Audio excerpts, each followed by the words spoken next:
G'day everyone, welcome back to our YouTube channel. Today myself and John are going to go over spinal stabilizers part 2. Specifically, this will be more useful for the deadlift in particular, but can be used for other lifts as well. The main muscles that we'll be looking at today are going to be the hip extension muscles, lumbar extension muscles, but also our hip flexion ranges of motion as well. This is useful for people that feel like they get pulled backwards in a deadlift, or they round a lot pulling off the floor for a deadlift, or it feels like it's really slow off the floor for a deadlift as well. So John's kindly put his hand up to demonstrate what this looks like.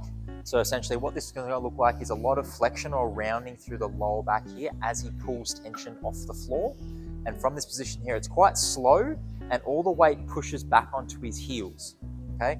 This may look like a bit of a soft lockout at the top of your deadlift as well, okay? So what we need to work on here is working on these muscles here, these muscles through the hips as well, but also training John to help push his center of mass a little bit further onto his toes so he doesn't get pulled backwards onto his heels and his lumbar or his lower back flexes or rounds off the floor as well. A really nice exercise to train all those qualities that I was talking about before is a back extension. We've used back extension quite a lot on this channel, but there's a few different ways we can do this and a few different constraints we can do. So what John's doing here is doing a more of a hip dominant slash flexy looking back extension. This is going to be really good to target the hamstrings, but this position here is a little bit more rounded through the lower back.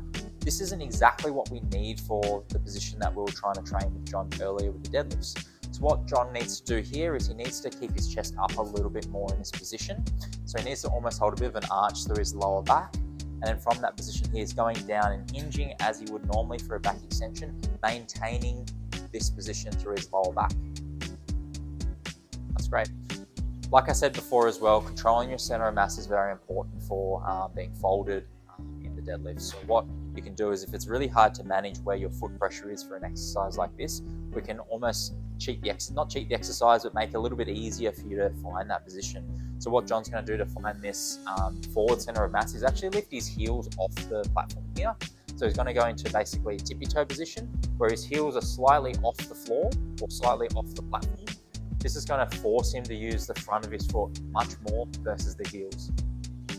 Another accessory that would really complement the qualities that we've been working on today is a toes elevated deadlift variation. So we really like the trap bar deadlift for this variation because it helps push your knees a little bit more forward and it gets your center of mass forward. But also on top of that, what we can do is we can add just 2 small plates here.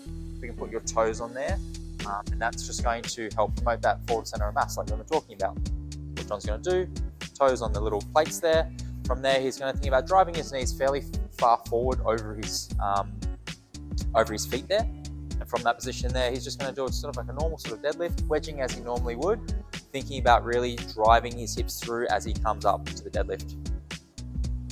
So there's 2 accessories that you can add into your program around your SBD lifts, both the back extension with pushing through the front of your foot, but also a trap bar deadlift with your toes elevated is going to be a nice addition as well. If you have any other further questions, please leave a comment on our YouTube channel. Otherwise, send myself or John a DM on Instagram. Thanks.